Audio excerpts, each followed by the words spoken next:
Hey, Raider Nation, what is good? Jesse Merrick here. Welcome into another episode of the Silver and Black Sports Network podcast. We are actually doing it live for the first time since the opener in the regular season. So how about that, huh? Now the college football playoff is officially in the books. Fernando Mendoza and the Hoosiers are your national champions. Let that sink in for a second. I never thought I would have said something like that. And the Raiders, well, look, they didn't try to hide a thing. John Spytek, Tom Brady, and Mark Davis we're all there to watch Fernando Mendoza. That's not exactly a subtle look. We'll dive deeper into all of that. But first, let's get to our question of the day. After watching that playoff run, I want to know what you learned about Fernando Mendoza. I'm talking wholesale in the college football playoff overall, and especially in this national championship game. Drop your take in the comments right now. I want to see where you guys are at. I'll try and interact with our live folks here as well as we get this thing going because, look, tonight I am going to be breaking down what Mendoza showed, not just in the title game, but across the entire playoff run, like I said.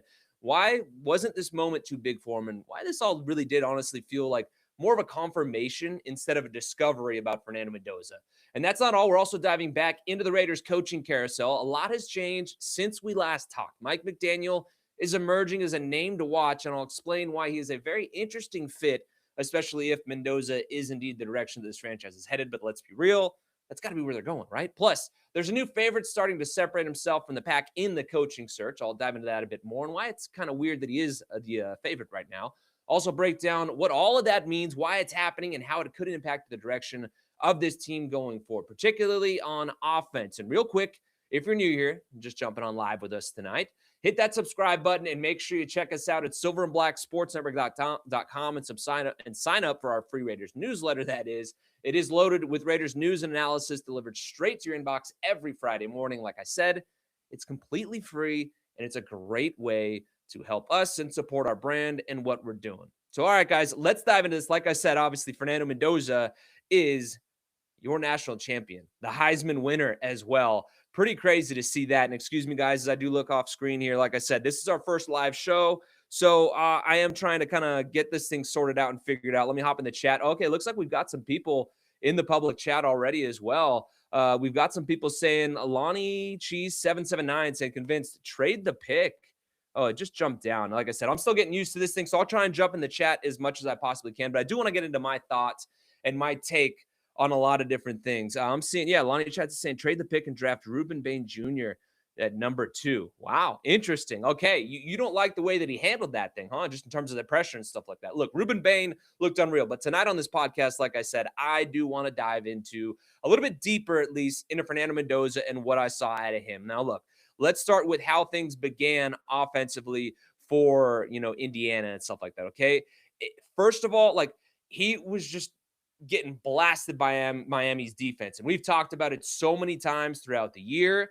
And the way that, that they were, he just responded each time he got hit. Like we saw it against Ohio State. He got blasted in that game, comes out there. In this game, he's got the bloody lip and everything like that. And then just keeps on coming, keeps on throwing punches. So like social media is going to love that. They love the bloody lip thing. But like, let's be real too. Like he was getting fooled by some of their blitzes. And to be completely honest, like, that Miami defensive front obviously is unreal. Let's not forget who Mario Cristobal is as a head coach as well, and just the way that they were able to scheme things up on defense. They really did a good job of fooling the offensive line into a lot of one-on-one situations, forcing them to have to play one-on-one with guys like Ruben Bain Jr., and obviously you're not going to win that battle too often against a guy like that who is an elite edge rusher in the college game. Obviously going to be a dude in the NFL as well. And they had some issues with that. So yes, he struggled, against the blitz and stuff, but let's be completely honest about who this guy is and what he showed, particularly on that first drive when they were actually down by 3 points. They had 2 fourth-down conversions on that drive with the ball in Mendoza's hand. First, he delivers the back shoulder ball to Becker. Just a beautiful ball. The connection between those two was off the charts. Becker hauls in one heck of a catch. I mean, the Stones, again, on 4th and 5 to deliver that one on a strike to him. And then also, too, when you go back and look at that run play, I mean, man, I was just sitting there thinking about how we hadn't seen, him really use his legs like that. And that was something that was kind of crazy because I was like, man, we haven't seen Fernando use his legs very often in this game. Why haven't we seen that? And then boom, Cignetti says 4th and 5. We're going to bust out the draw and get this thing going. I mean, look, that was insane for me in a wild moment to get that going for Fernando, for him to be able to show off the athleticism. That, again, was that like Heisman Mendoza, Super Mendoza moment as he's diving over the pylon for the score to put them up.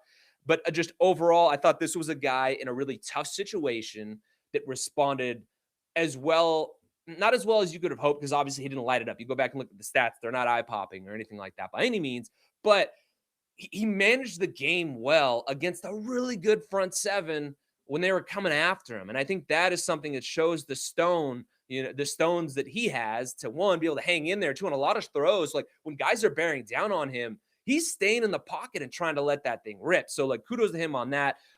Big Ron 694 says, yeah, the run was incredible. It really was. I'm seeing the Ghostface Raider saying number one pick 100. Obviously, look, I think a lot of us realize that like he has to go number one. Now, there are some doubters, and we'll get into some of that, in terms of my takeaways from this game and the way things panned out for him. But to me, he just was playing so fast in the face of so much craziness going on around him with the way that defense was attacking him and hitting him. He just didn't play with any panic. I mean, look, he made some really good throws against a tough defense like Miami that was hitting him like that. And he just continued to process like the supercomputer that he is and deliver the ball where it needed to go. So many times throughout the playoff, you talk about the fact of like what this kid can do in terms of one, processing, and number two, delivering the ball to his receivers right into their hands. And yes, there were some throws in particular in this game where they were a bit high and it wasn't his greatest performance and all that stuff. But this is also the toughest test that he's faced. And I understand he's been facing a lot of defenses like this in the NFL, but this is a different unit. And I think you kind of saw some of those guys in the front seven taking advantage of an Indiana team that, even though their offensive line is good and they've been able to run the ball well and all that stuff this year, that they just were able to, exert their will on them for a good portion of the game. So I thought Fernando did a really good job of just managing things and taking what the defense gave him. A lot of times we saw a lot of that off coverage, and that was where he was able to, get involved a bit more in terms of hitting his guys. And again, taking what the defense gave him when there was room there to make the throws. He wasn't trying to do too much or anything like that. And I think that's what you want to see him. Like, he didn't make this moment too big because it was the national championship. It wasn't like, oh man, I'm Fernando Mendoza, I just won the Heisman, all the Raiders brass is here, and I need to make something happen. Like, no, he just played his game and was kind of even keel, steady Eddie in this thing. And I think that's something that is impressive, from a quarterback like a Fernando Mendoza in that moment, to show up and again, not give the game away, not make those horrible mistakes, and then again, come through, and honestly, just make the plays when they were there to be had. And you see, again, going back to that fourth down run, the 4th and 5 there for the touchdown, for Cignetti to be like, hey, look, we have the Heisman winner. He's the best dude out here on the field. We're going to let him go make that play. Again, it just shows the coach having the trust in him. So, one, the stones by Cignetti, and two, for Mendoza to actually go out there and do the thing. We're saying Long Raider Knight is saying Mendoza comes off as honestly the right guy, and that's what the Raiders need. Probably draft Surratt also, because their chemistry is amazing. Yeah, look, the Raiders need a true X, that jump ball type receiver. And one thing I think to keep into account of all this is like the way that he's using these back shoulder balls, like those things. I mean, it's almost elite, the way that he's able to do it. It's going to drive defenses crazy when you are on it with those back shoulder throws. And obviously we saw that a lot tonight with Becker. We saw it throughout the playoff as well, where he's hitting Surratt, on that back shoulder too. I'm real curious to see what the grade ends up looking like for Surratt. I had seen, again, we talked about it a little bit on a show a while ago, that he did have a grade that I believe was like 3rd round or something like that. This was like months ago by ESPN. He's obviously shot up draft boards as well, since then. So again, you gotta like the back shoulder chemistry they have. So yeah, getting a guy like a Surratt or just a true X receiver that they can get in those situations with, you to take advantage of him being on the same page with those guys. But they do have a guy in Brock Bowers where if they use him right, whoever the head coach is going to be, and obviously we're going to get into more of that later on here in the show, but if they use Brock right, and when they're working on the same chemistry and all that stuff, I mean, the two of them are going to be really tough to beat on those back shoulder balls, especially with how dynamic Brock is as a receiver and a lot of challenges. But he's also, the big body, one of those guys that can make the contested catches too. So again, I'm going to be real curious to see if the Raiders, and so here, let me just put this caveat out there as we're doing the show. I'm going to do this entire show assuming that Fernando Mendoza is the pick. And let's be completely real. There's obviously a whole lot that has to happen until from now till then on draft day. But like, that's what it's looking like. The last time we saw, like we said in the newsletter, he's minus 7,000 to go number one overall to the Raiders. I don't know how the Raiders could sit there in those moments and say, hey, he's not the guy after a game like this tonight. So again, I think that's going to happen. But I'm real curious to see, what the chemistry is going to be looking like between Fernando and a guy like Brock Bowers. And also, let's throw Michael Mayer into it as well. He's a guy who, in his time in college, was split out at times. Like, he finished really strong to the season too. I thought he played well. So that's another guy. If he is still in the fold as the season comes along for the Raiders, the two of them could be the best tight end room in the league in the way that he's been able to utilize that back shoulder ball to a guy like a Surratt and even Becker in this one too. But just those bigger bodies, that's going to be something to keep an eye on for sure. We're seeing Mind Universe is saying Mendoza showed how tough he is. The fact that he didn't drop the ball when he got drilled diving for the touchdown shows how tough he is. Yeah, look, again, we're going to go back to that run again. And we're kind of probably going to be all over the place in this show because we're doing it live. So the folks who are tuned in watching this after the fact, bear with me as I work through our first live show, going through some of the comments here and there. But on that run, I mean, you go back and look at the replay, he makes a heck of a cut. He's got guys bearing down on him as he's running to the left, cuts off of his offensive lineman to the right, spins around, then dives over it. I mean, when Kurt was up there doing the replays on the broadcast, I'm just sitting there like drooling watching that thing because it was insane. It was crazy. So let's see. We'll get to the coaches soon here, Brian. I saw you see there, we getting Minter tomorrow. I don't think that's necessarily going to be the case. I know he is interviewing, and a handful of guys are, again, which we'll dive into that. But Jeff Garrison, 7056, says Mendoza is elite. Turning the pick right now. I think that's how a lot of Raider Nation is feeling after this game and after the way a lot of it, went and kind of moved along. Mr. Music Paramore said a true offensive-minded head coach can mold Tucker or Thornton into a true deep/speed threat. Yeah, I think there's a lot of meat left on the bone there with Trey Tucker. He was a guy that impressed me a lot in training camp. Really want to see what things look like for him with just maybe a better situation coaching-wise. And he even said it, like, he's learned so many different offenses. Like, give this guy an opportunity to really learn and grow and develop in an offense. And I'll be really curious to see, what he can do. But let's go back to some of my notes here, guys, from the game of what I did take away from this. I talked about the 3-point ball game again with converting 2 4th downs on that drive. Like, that was crunch time. And just overall, I think the one thing that stood out the most, I mean, some of you guys said it in the comments too, like, Mendoza just like rode the wave of the game. It wasn't too big for him. You know what I mean? Like, this was a game that had so many ebbs and flows. He comes out early, is getting blasted, but still is able to drive them down the field. And Indiana looks like they're in control once things settled a bit and they're able to run the ball. Then, coming out in the second half there, Miami really put it on them.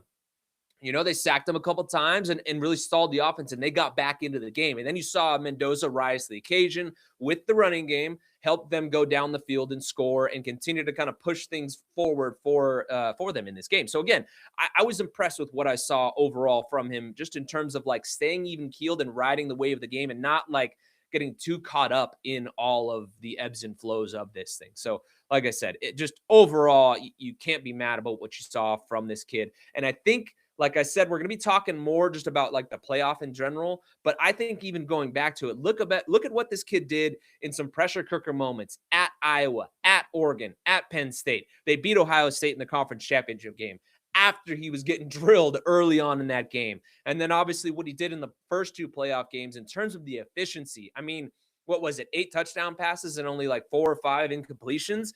That is just insane to be able to do something like that. So to me, it's like, you look at what he's done in so many of the clutch moments, that tells you what you need to know about the kid. Then you go back and look at all the different moments in terms of the ball placement and the processing and the way, too, that one thing entering the playoff, like people were talking about, like, oh, what's his athleticism like? We haven't seen him use his legs a ton. Well, in those first 2 playoff games, he got moving a lot. And so that was something that was interesting to me, too, because he showed a lot of people like, hey, I'm a lot more athletic than I think most people are giving me credit for. So he put that on display. And then again, tonight in the game on 4th and 5, putting the legs on display in crunch time in a moment when you had to have it, to be able to score there and gets it done. So just really, really impressed. Yeah. Reliable Source 5 says dropped his you-know-whats on all of them. Yeah, that's Kurt Signetti and also Fernando Mendoza, so that was real interesting there for them to be able to see it, showing the stones that they have for sure.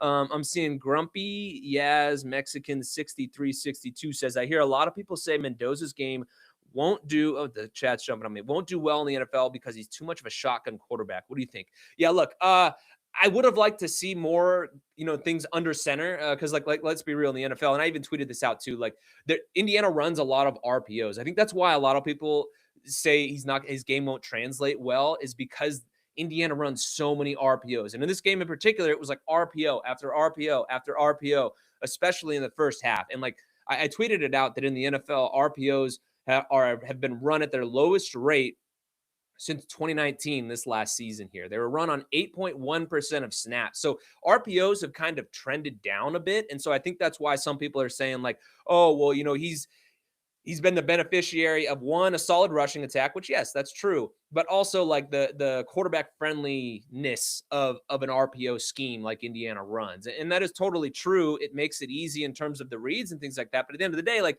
he's still got to go through those reads and deliver it. And so I personally, this is my opinion of what I saw in terms of watching him. I saw a guy that when those RPOs are called, even if the first one's not there, he's so quick to move on to the next one and deliver the ball, and just always seems to take what the defense gives him. So personally, I think he's got some Brock Purdy in him in terms of the processor, and obviously the grittiness too, but the processor that he is, that to me is what stands out. So like, I don't see why people are saying like his game's not going to translate, because he seems to have everything you could want in a quarterback. He can make all the throws, which everybody that's in the NFL for the most part can make those throws, but like, he processes the information so well. And obviously defenses are going to disguise and scheme things and all of that. But you don't think this kid paired with Tom Brady, one of the best players to ever do it, and constantly in his ear talking to him, is going to be able to develop and make the changes that he needs to?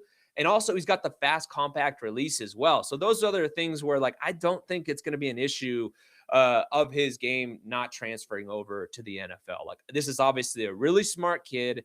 He can do the progressions. If he needs to learn how to do the coverages that maybe he honestly, like, let's be real, like he already knows how to read coverages. So like, yes, they're disguising it differently and doing a lot of the post snap reads and stuff. And Miami got him on some of the post snap pictures in this game. But this is a kid that learns fast. Like, they joke around calling him a nerd all the time. And you guys see how he is. Like, he's obviously going to be in his book all the time, and he's going to be in the film room all the time. So he's got the makeup off the field, and then on the field, he's shown up in so many big moments and has shown up in clutch moments. Someone said Brock Purdy's trash. Come on, man. Like, look what they've done with the Niners. I understand scheme wise and coaching and all that stuff, but like they've been, really good there with so many injuries, and he's been steady for them and is just such a processor. And again, delivers the ball so well. I'm seeing Tristan Reyes 8268 saying Mike McDaniel, Mendoza, and Genti equals just win, baby. Well, look, I agree with you guys, as I'm going to now drop into my notes a bit here, because I do want to talk about Mike McDaniel. Obviously, part of the Raiders being in Miami.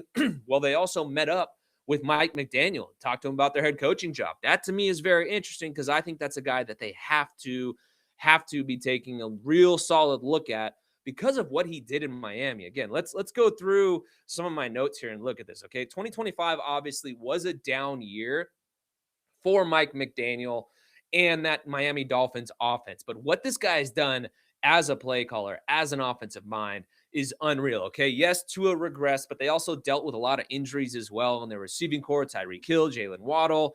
They did finish 25th in EPA per play this year, a big step back. But from 2022 to 2025, including that bad year, this year, that 25th in EPA per play, they were 12th in the NFL in EPA per play over that year, the years of 2022 to 2025. That's impressive, even with such a down year like this. In 2023, they averaged only over 400 yards per game with him calling the shots. And even with all the issues, after starting 1-6 this season, they went and finished 6-4 as the year ended. Yes, they finished with a losing record. I believe they were 7. Yeah, they were 7-10. But like, they still finished strong. His team didn't quite give up on him. I know a lot of people try and say like he's not a leader or any of those things, but like they didn't give up on him. Yes, there was a lot of turmoil and stuff, but like they didn't give up. They finished strong down the year amidst all the craziness and all that stuff. And let's be real too. So many people dunk on Tua. Well, look, he got Tua to a Pro Bowl in 2023 and helped him finish with a passer rating of 100 or more in 3 seasons. That's impressive. Now imagine what he could do handpicking his quarterback with a guy like a Fernando Mendoza, who is a master processor. Going a little bit deeper into Mike McDaniel and kind of what he does, like he is an elite offensive innovator. Okay. This is a guy that takes stuff and constantly evolves things from the college game, pulling those concepts and remixing old ideas as well and adding new wrinkles to the table, in the NFL. And like we saw it, obviously, he dropped 70 on the Broncos. I know many of you guys loved watching that a couple years ago, too. So, like, he's a guy that can kind of stay ahead of the curve. And I think in a new spot, with new players, new all of that, like it could be a good change of pace for him. We've talked about the fact that the Raiders do have a lot of things they need to fix. It's not going to be an overnight change or fix, but I think after a couple of years of him being here, a year, 2-3 years after rebuilding this roster, it'd be really interesting to see what he could do with a guy like an Ashton Genty, with a Brock Bowers, with a Michael Mayer as well, using those 12 personnel sets. You go back and look at the Shanahan system and also a little bit of the McVay system. They're all from the same coaching tree there, having worked in Washington together. The Rams use 13 personnel at like a crazy rate. I forget. I think it was like over 60% of the time or something like that. I talked about it on our last podcast. And then also in San Francisco, they run a lot of 22 personnel. They use a lot of those two-back sets. So like there's a lot of big-bodied sets that they're using. The Raiders are set up for that with Michael Mayer, with Brock Bowers, and then let's see what their third tight end situation looks like. But then you also have an Ashton Genty. They're able to run and pass out of that, those teams in the Niners and the Rams. So I'd be real curious to see what he could do with the personnel that the Raiders do have in-house, given the background of being able to do things like that. Obviously, he'd be looking to add to the receiving core, but you go and look at it and just what they've done in terms of the passing game that he put together. Okay, Miami's offense was built around getting the ball out of Tua's hands quickly and delivering it to his playmakers and letting them make the plays in space. So many times we talked about it with the Raiders that like that one, the space isn't there, and two, like just get the ball to your guys in space and let them go make the plays. Well, Mike McDaniel is an elite guy at being able to do that. So give him a guy who is a master processor in Fernando Mendoza, and let him go out there and make those reads and deliver the ball to those guys. So I'd be real curious to see what they look like. And the other thing too is Miami also, when you go back and look at it, like Miami's offensive line was really bad, and his scheme was able to, hide a bad offensive line. They were still able to be effective, in terms of their running game, even with that bad offensive line. And then obviously, again, you look at the yardage totals, averaging over 400 yards per game in the a couple of years there. And I mean, look, that is impressive stuff with a bad O-line. And obviously the Raiders' offensive line situation is not great. Yes, they need to invest a ton of money into that O-line in order to build it up.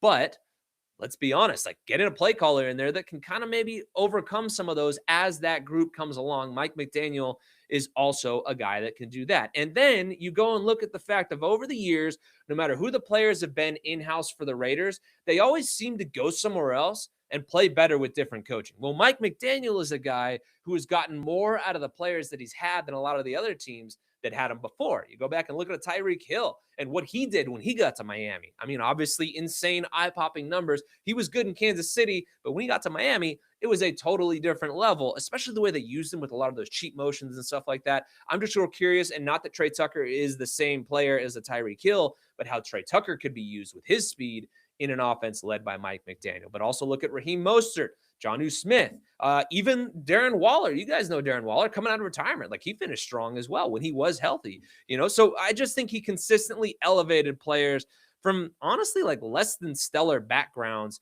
in his, from other areas and other teams like that. So that's one of the things that I do like about him. Let's see. Do you see the play calls on the offensive side of the ball against the Niners?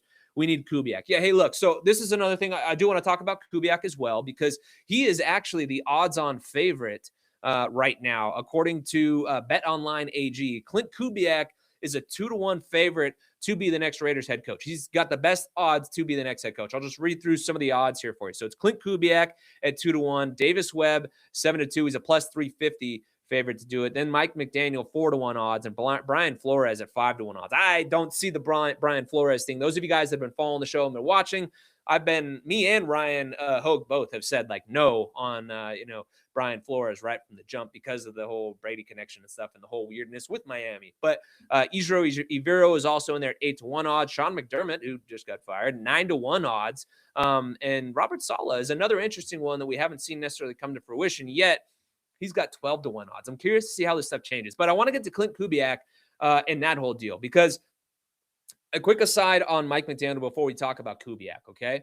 And yes, to on Viet 19, O-line and free agency, 100%. You got to address the position, that whole position group with that over $100 million in cap space. First of all, I would try and get a center, honestly, and keep Jackson Powers Johnson at one of the guard spots, and just go about it that way. Like Jackson's aggressiveness, I think, would be good at guard. I don't mind him as a center one bit. I'm not dogging. I'm not with the staff that did that whole deal.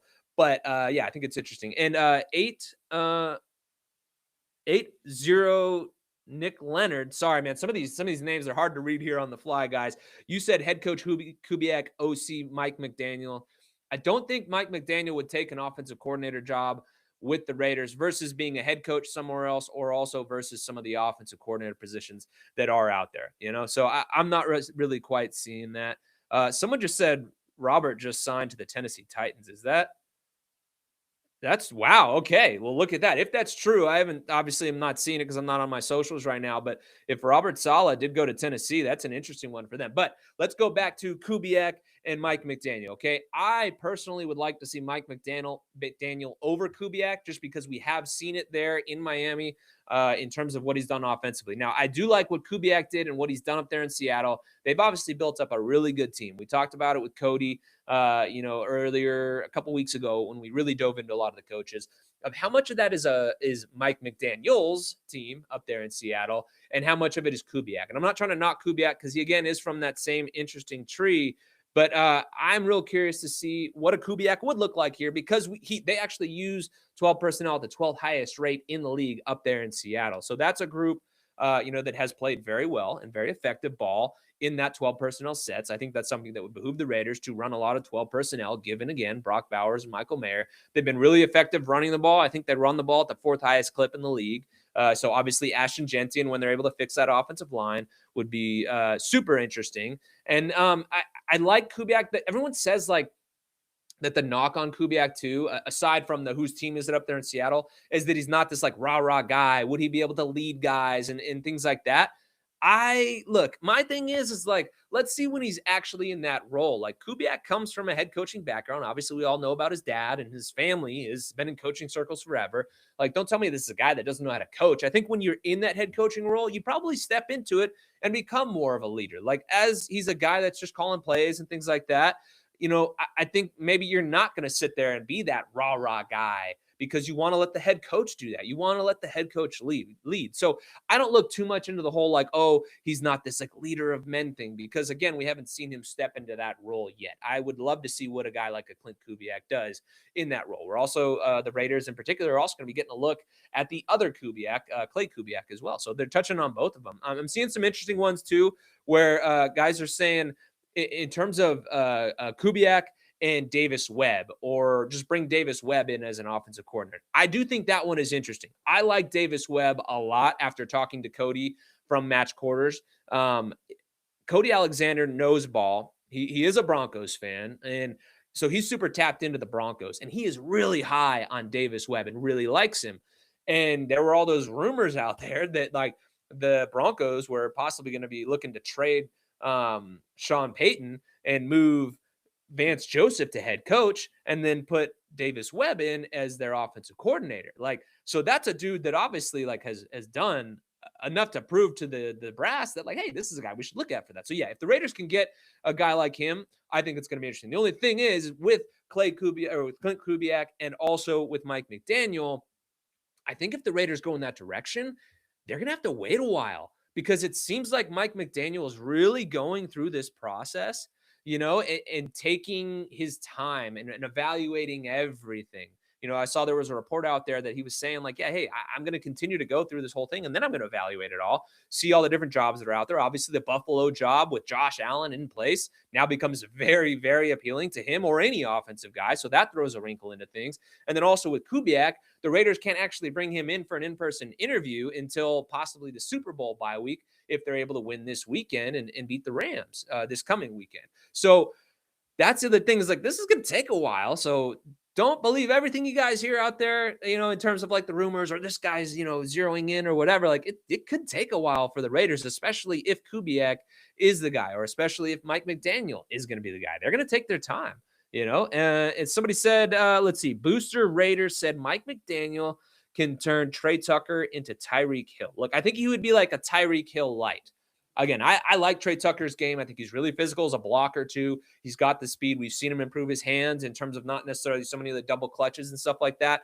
I think it would be really fun to watch a guy like him. Somebody said Coach Webb and OC Mike McDaniel. I don't think Mike McDaniel comes and takes second fiddle in terms of being an OC to a guy like a Davis Webb, but I think it's interesting. Who should the Raiders get for DC? That's going to be the $1 million question, man, depending, because it seems like they're going to go with an offensive-minded coach, which I think is the right move, for them, given the situation that they are currently in terms of having the top overall pick, being able to take a guy like Fernando Mendoza, and then you pair those two offensive guys together, and then you got to figure out DC-wise. So much of who the defensive coordinator is going to be will be dictated by who the Raiders hire as their head coach. When we were there talking to John Spytek in the postseason press conference after they had fired Pete Carroll, he was asked, how they want to handle staffing decisions. Obviously, things were really weird in terms of how they were done with Pete Carroll. It just seemed like a hodgepodge of a staff put together. Like they hired Pete Carroll, they kept Patrick Graham on staff, who had differing opinions and different views of like how they would run things. And then offensively, they go and hire Chip Kelly, and just seemed like a weird mismatch, obviously, the way everything panned out. So he said that what he wants to do is hire the head coach and let them make those personnel and coaching or let them make the coaching decisions, that is, in terms of filling out their staff. So we won't know for sure what they're going to do in terms of a defensive coordinator till they hire the head coach, or vice versa if they hire a defensive guy. Let's see. The Ghostface Raider is saying Shula or Flores. Again, I talked about why I don't think with Flores. The recap for the folks that hadn't seen it earlier. Just the whole deal about Brady going, to Miami and trying to bring Sean Payton with him to take Flores' job. And then also too, like Flores and Tua, that whole thing was really weird. And like Tua played for Nick Saban, who's also a hard ass coach, but he said he was that bad. And then Fitzpatrick too was dogging Flores. I just don't think Flores would be the best thing, for a young offensive player, like a quarterback, obviously coming in like a Fernando Mendoza, in terms of his development and stuff like that. Ace7440 said, love that they're taking their time on this decision and getting more and more information. I agree 100%. I think you need to take the time and really dive into all of this. Like, look, there's a lot of head coaching openings, so a lot of these coaches are going to be making the rounds. And there's so many candidates out there, and so I think the Raiders are doing it the right way. They're not like jumping to conclusions at any point. So I really like that one. A lot of people saying McDaniel, please. What position should we go after in the second round? That's the one where honestly, like, again, I haven't started to dive too deep into the draft prep outside of the quarterback position. I was really watching Dante Moore and Fernando Mendoza prior to Dante saying that he was going to go back. In terms of the draft, and again, I'd have to look at more of the players and stuff, but man, I think like second round, maybe go and invest in the offensive line there. We've seen the Raiders invest in the offensive line in the second and third rounds in recent years. Obviously, it hasn't quite worked out for them. But I think go and get an O-lineman, particularly someone along the interior of the offensive line there in the second round, and start to build that up. And also sign one or two guys in free agency, and boom, you bring back Colton Miller at left tackle, and also Jackson Powers-Johnson, figure out where you're going to put him. And that's three new guys right there. And you could have just totally retooled your offense, So I think it'd be really interesting. Sam Lee, DD6RQ said second round, get a day one studded interior. Yeah, that's basically what I just said about an interior offensive lineman. So me and you were on the same thing. Boosted Raider said, I love this late live stream Raider talk. Thanks, man. I appreciate you tuning in, man. We got Misguided Angel 6550. Woot woot. What up, Raider Nation? That's funny. I love that, man. I appreciate you guys tuning in. This is, like I said, the first live stream that we have done since the first game of the season. Actually, when I was in New England for the game, I was down on the field. Get this. I shot the entire post-game podcast and my microphone wasn't on. So that sucked. I was not stoked about that. So I reshot it. But since then, I had tried to do some more live streams. Always had some issues, but I seem to have figured it out. So yeah, I'm going to try and mix in more of these here in the off season to get some things going. Yeah, Big Play Fabe said, yep, I agree. Good vibes on the chat. Yeah. Hey, look, I love the vibes. Like all the people, I will say this for those of you, there's 300 people in here right now. I think this is awesome. You guys have been so awesome in the comments with me throughout the year as we launched this channel for the first time. For those of you guys that don't know, that are new, I used to work at NBC here in Las Vegas. I covered the Raiders since 2019, the year before that they moved out here. And I was the main Raiders reporter for NBC here in Vegas while they were making that move and coming out here. And I loved covering them. And long story short, like I just didn't like the direction things were going at the station. They were moving away from a lot of the hardcore sports coverage that I like to do. And so I decided to let my contract come up and launch Silver and Black Sports Network, this brand, and dive into the Raiders head on. So it's been a lot of fun. Yeah. Let's see. 9 Slim Reaper said, when do you think we're going to hire a guy? Like I said, I think it's going to take a while. Maybe it's the bye week of the Super Bowl or after that. Like it's going to be one of those deals, even after the season was going on. I was talking with a lot of the other media members for the Raiders, and we all sat back and thought this is probably going to take a while. We were thinking maybe leading up to the Super Bowl, right around there. I do think that's going to be the case, the way things are moving along here as well. Yeah, so Michael Machiavella Villa 9963. Sorry, dude, I totally butchered your name there. But you said no Lamar Jackson. He too old and banged up and too expensive. I'm glad you brought that up because that is something that I did want to dive into here on the podcast, because let's keep it real on the whole Lamar Jackson thing. You make that move if you are a Lamar Jackson or a quarterback away from going to the Super Bowl or making a big-time playoff run. The Raiders aren't in that situation right now. You know what I mean? Like, they're still building. John Spytek said it again in that postseason press conference. He said, we know we have a mountain to climb, and we don't want to do it in a day. He noted the fact that like 10 wins next season would be huge for them. They'd love that, but they're not aiming for that because they want to build this thing the right way. And I think with Lamar and trading in that situation, like you're taking on a contract and you're going to have to pay the dude eventually. I don't know what his contract is. I haven't looked into it a ton because I just don't believe that whatsoever. I thought that report was ridiculous. There's no way the Raiders are going to make that move and trade Lamar. You draft a young quarterback in Fernando Mendoza at the top of the draft, and you take advantage of him on that rookie deal, use all that cap space, and over the next 2 to 3 years, you build up around him, and boom, if you get it right with your coach, things just start to turn around for your franchise. And that's, I think, their plan and what they want to do going forward. So, yeah, I don't think there's any chance that they go ahead and do that. No more used QB retreads. Time to grow our own homegrown QB talent. Mr. Music Paramore, couldn't agree more with you on that one. Let's see. Lionel Walker, 1408, says, I am starting to feel will be Minter as head coach and Mike McDaniel as the OC. Look, if they got that combo, that would be insane. Like I said, I'm not buying that McDaniel would come to the Raiders as just the OC, given the current state that they're in. I think he would go and be an offensive coordinator somewhere else. And someone just said Lamar has a $50 million cap hit next year. No thanks. Yeah, agree 100%.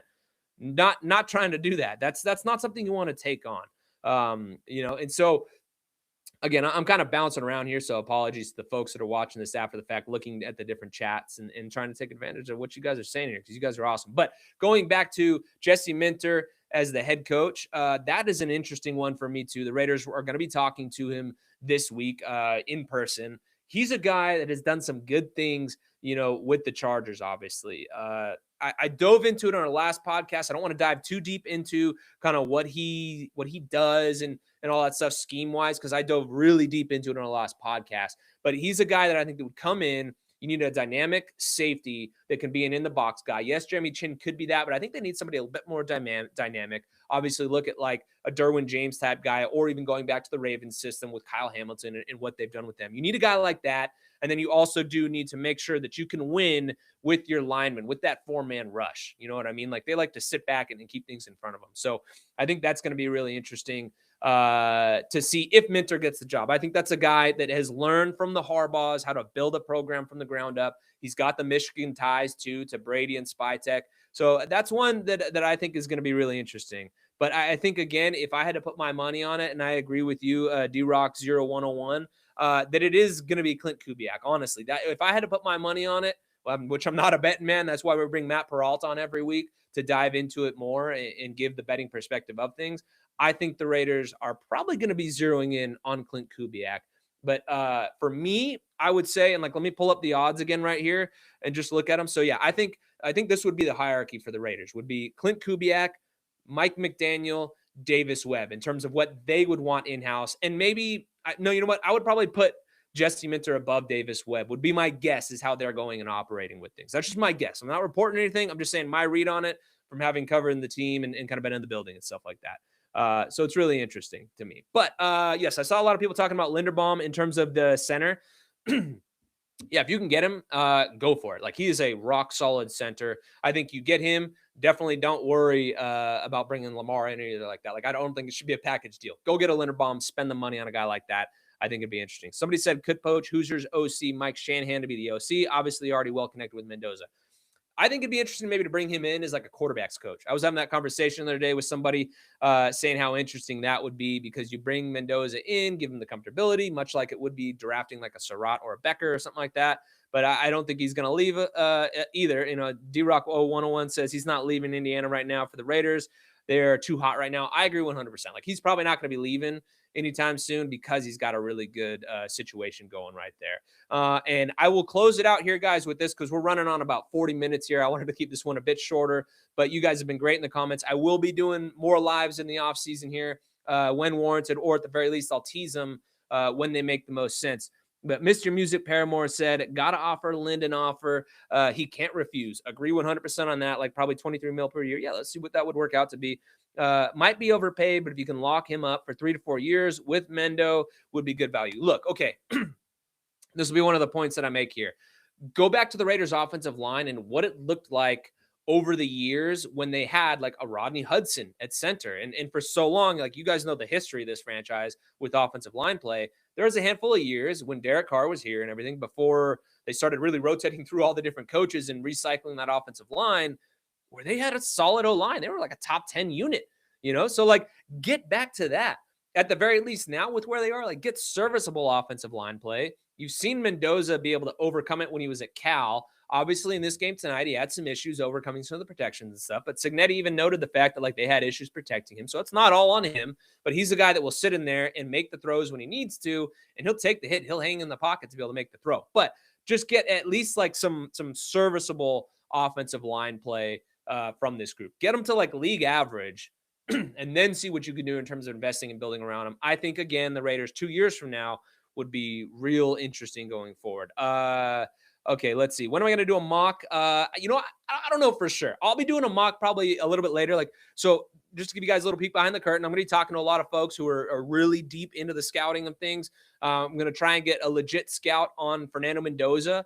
From somebody that like, look, I played Division II football. I was basically a bad D2 football player, but I know ball. Obviously, been covering football, God, since 2012 as well. But somebody who scouts them for a living, that is a totally different thing. So that's one thing. Like I want to get some guys that like that is what they do for a job, or at least had done for a job for quite some time, or who guys are come from more of that scouting community to give me a true scout on Fernando Mendoza, because I know what my eyes tell me, and I told you guys, but I'd be real curious to see what they have to say about him. We are going to be talking to Dalton Wasserman from Pro Football Focus for our Thursday show to help us dive into what they've seen from Fernando Mendoza. And so back to the question about the mock draft, they actually did a mock draft at Pro Football Focus with the Raiders. I'm going to dive into some of his takeaways and why they decided to go the ways that they did. He's obviously does a lot of the college football podcasts and shows.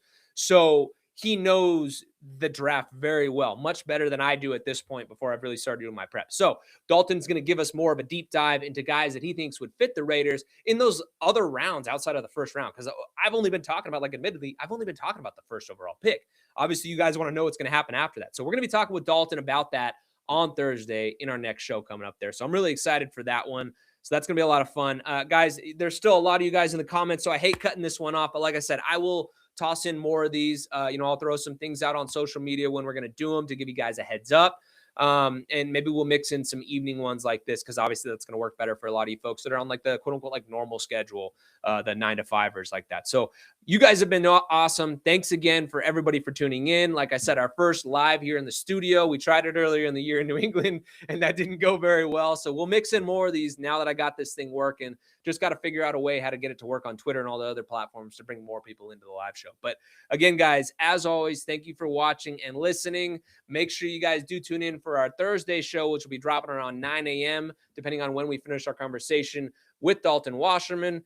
As always, you guys rock. Long Raider Knight said, keep doing the great work. I appreciate you, dude. I see you in the comments each and every week. You're the man. The rest of you guys that jumped in on this, so awesome. Thanks again, guys. Like I said, I'll be checking back on this video to try and respond to some folks over the next couple of days here. But this was a good time, so I want to do it again. Coming from my TV background, I love doing live shots and stuff like that. Obviously, in this new forum, I haven't had the opportunity to do it a whole lot. So I want to get you guys involved and do more of this stuff. So it was a lot of fun. Mr. Music Paramore, thank you for the good comments too, man. Like, you guys are super informed, obviously, as Raiders fans. Have been awesome. Brother Yaha said, thanks for the live. Appreciate everyone. I appreciate all you guys. You guys have been dope. So this has been a ton of fun with you guys. At this point, if you are still watching and you haven't already liked and subscribed to this video, please do it. We've been racking up a lot of the subs and likes and all those things, but we want to keep boosting this thing to help to continue to grow the brand. So again, thank you guys. Appreciate you guys watching and listening. Have a great rest of your night. And like I said, we will see you again on Thursday morning. Have a good one.